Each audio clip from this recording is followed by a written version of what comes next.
I had rehearsed the words in my head all morning. Happy birthday, my darling. I hope you're smiling today. That's all I wanted to say. Simple, harmless, full of love. But when she finally answered, her voice was flat, colder than I'd ever heard it. Mom, I told you not to call me. Sweetheart, I just wanted to wish you... Her next words cut through me like a blade. We don't talk to crazy people. For a second, I thought I'd misheard her. Then came the click of the call ending, just silence.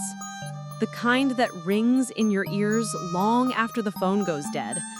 I sat at my kitchen table, the one with the fading tulip patterned cloth I'd bought 20 years ago, staring at the old phone like it had betrayed me too.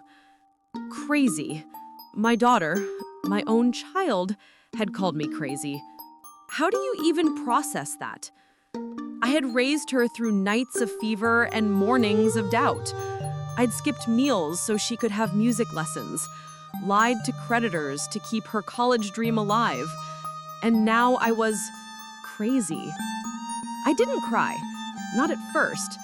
I just sat there in that too quiet kitchen, replaying every conversation we'd had over the past few months. The distance had creeped in slowly. It started when I decided to sell my late husband's old truck. Then, when I told her I'd canceled the automatic transfer I used to send her every month. That money's not charity, she had snapped. It's just what you owe me for everything I've done for you. That sentence had hurt more than she could imagine. At first, I thought it was stress. Her husband, Ethan, had lost his job again, and they'd been struggling. I wanted to help, but I also knew that my savings, as modest as they were, had to last me through retirement. I had worked my entire life, first as a nurse, then as a school secretary, patching together whatever hours I could after my husband died. I wasn't rich.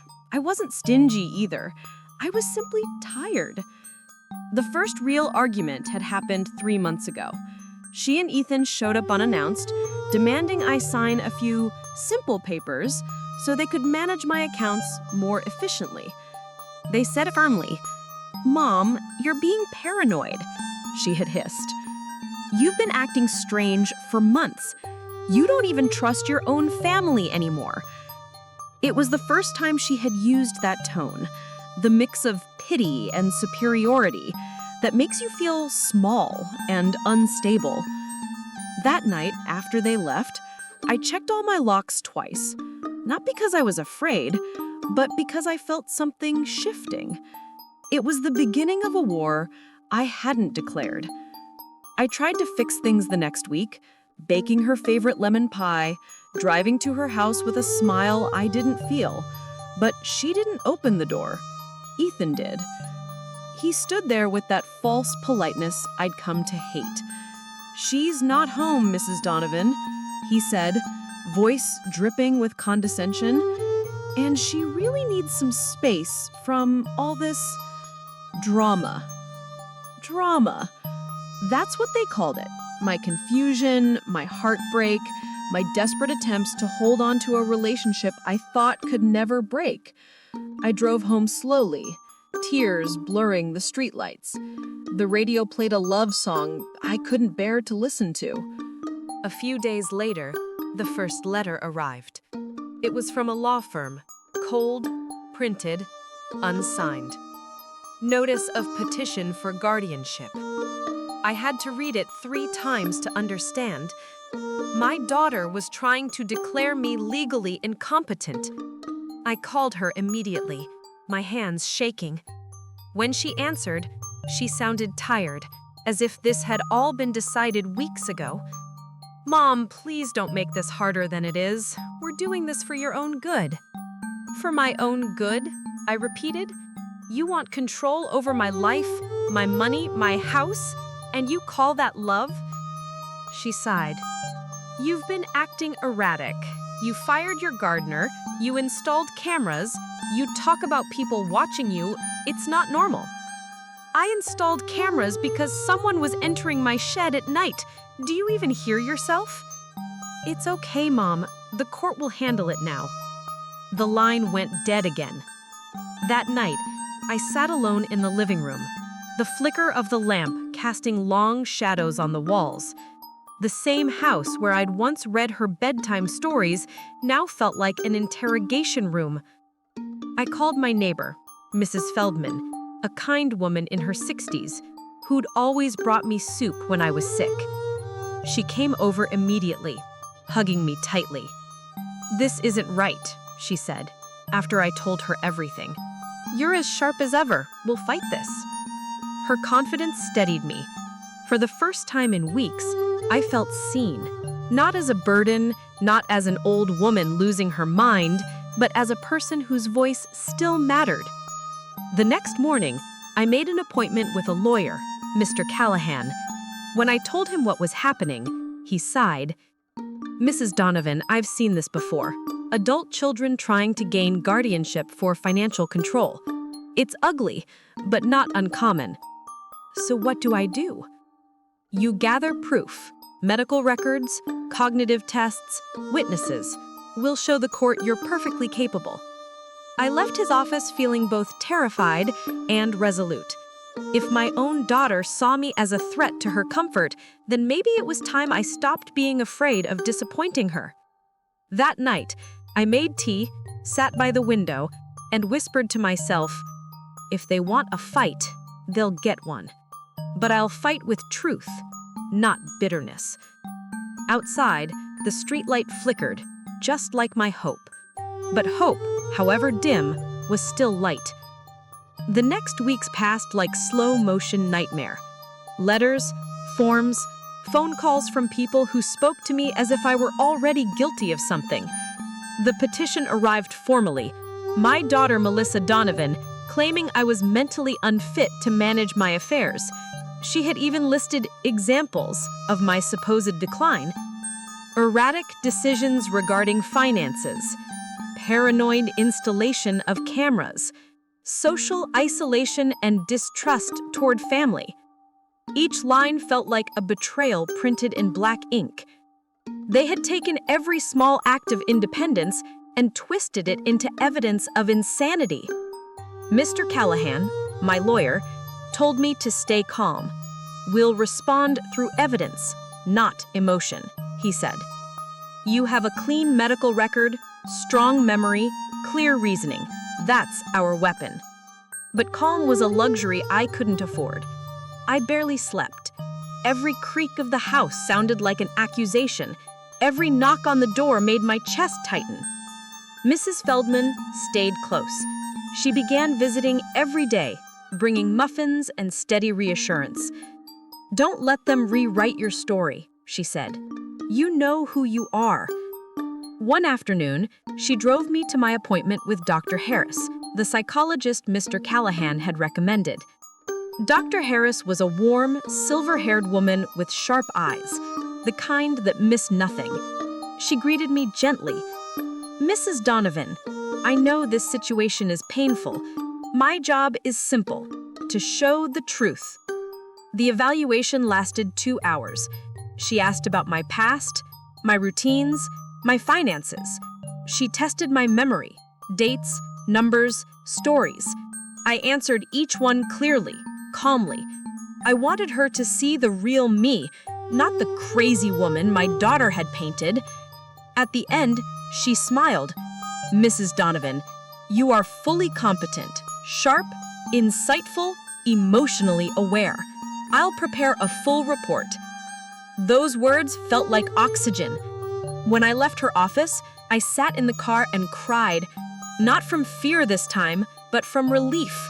Someone had seen me. Someone had believed me. That evening, Mrs. Feldman gathered a few of my friends, Nora from the church choir, Harriet from the book club, and Tom, my neighbor, who often helped me with repairs. They sat in my living room, holding teacups and righteous fury. "This is abuse," she said flatly. "Children using the system to steal from their parents. You're not the first, and you won't be the last." Harriet squeezed my hand. "You're not alone, dear. We'll testify if needed." Their loyalty gave me strength. For years, I'd believed love was something you earned by giving, forgiving, sacrificing. But here I was, surrounded by people who offered love freely, simply because they chose to. A week later, my lawyer called. "They've filed for an emergency hearing," he said. "They're pushing hard. We'll need all your documents ready." When I arrived at the courthouse that first morning, my legs trembled slightly. Melissa was already there, standing with Ethan. She looked polished, cold. Her hair was neatly tied, her eyes flat like glass. Whispered something to her, and they both laughed quietly, as if this were some inconvenient business meeting, not a trial about my sanity. When our eyes met, she looked away.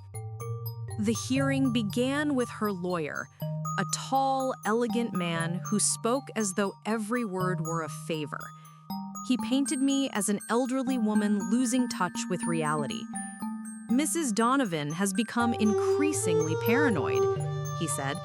"She has severed financial support to her daughter and son-in-law, claiming they were plotting against her.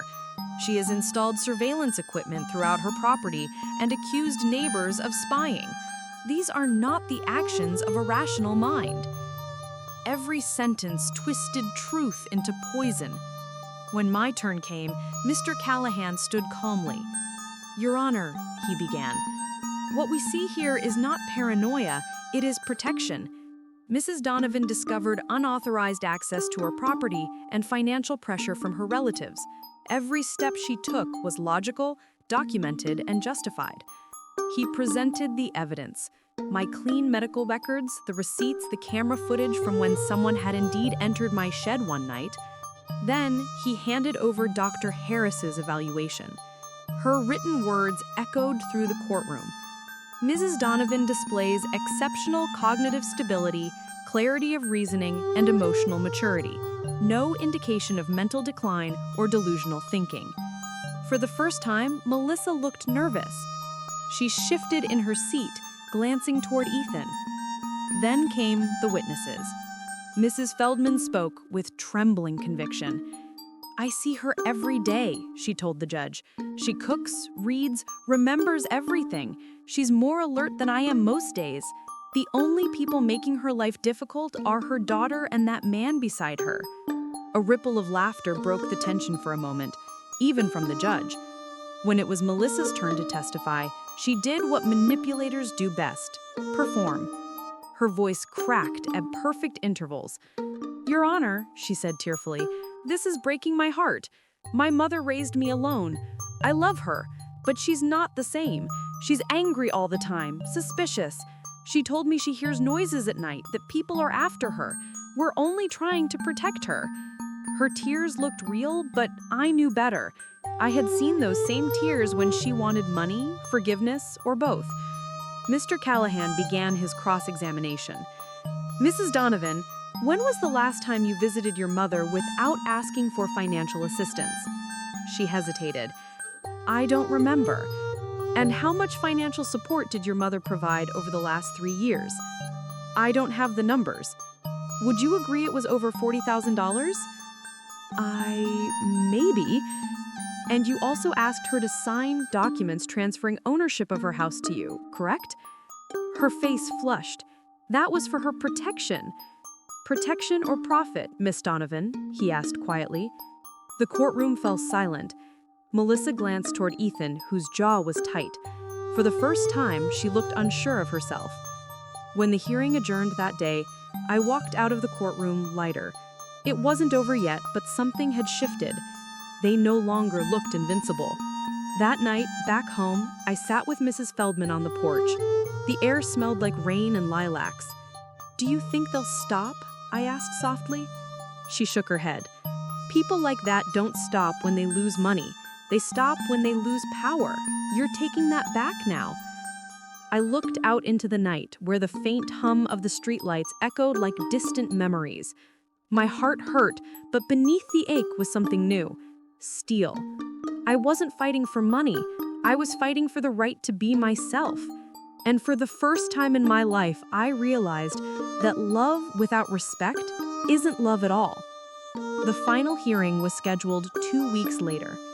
2 weeks of restless sleep, of quiet meals eaten alone, of memories replaying in my mind like an old film reel.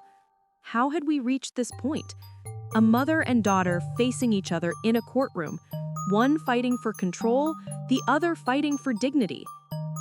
On the morning of the trial, I dressed carefully.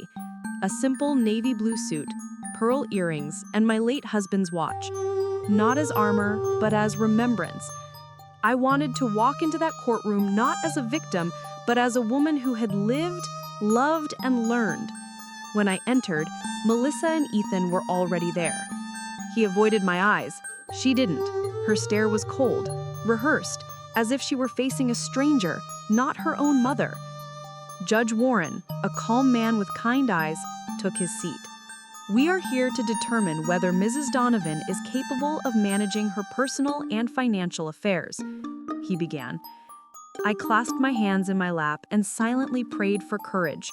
Melissa's lawyer started again, repeating the same tired accusations: paranoia, confusion, manipulation by outside influences. He waved his hand toward my friends sitting in the back, implying they were leeches feeding off an old woman's instability. When it was my turn to speak, Mr. Callahan rose and nodded toward me gently. "Ms. Donovan," he said softly, "you may tell your story in your own words." I took a deep breath and stood. "Your Honor," I began, "I know what they've said about me, that I'm paranoid, confused, incapable of taking care of myself. But what they call paranoia was simply me protecting myself after years of being used, dismissed, and lied to." I turned toward Melissa. She looked away. "I supported my daughter long after she became an adult. I helped pay for rent, her car, her bills. I did it out of love. But love doesn't mean surrendering your dignity.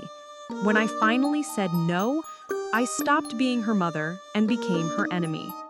The courtroom was silent except for the sound of my voice, steady now, stronger with every word. They call it erratic behavior that I installed security cameras, but those cameras recorded the night they entered my property without permission. They call it isolation that I stopped visiting, but they never called me unless they needed money. And they call me mentally unfit because it's easier than admitting the truth that I stopped allowing myself to be controlled. Mr. Callahan approached the bench and handed over Dr. Harris's final evaluation, neatly bound, stamped, and signed.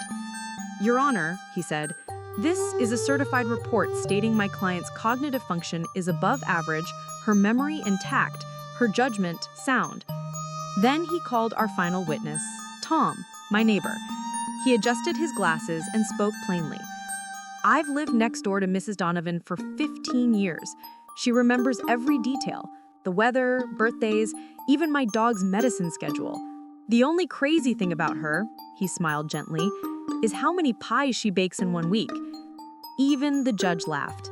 When the testimonies ended, the courtroom grew still. Judge Warren leaned back, his hands folded.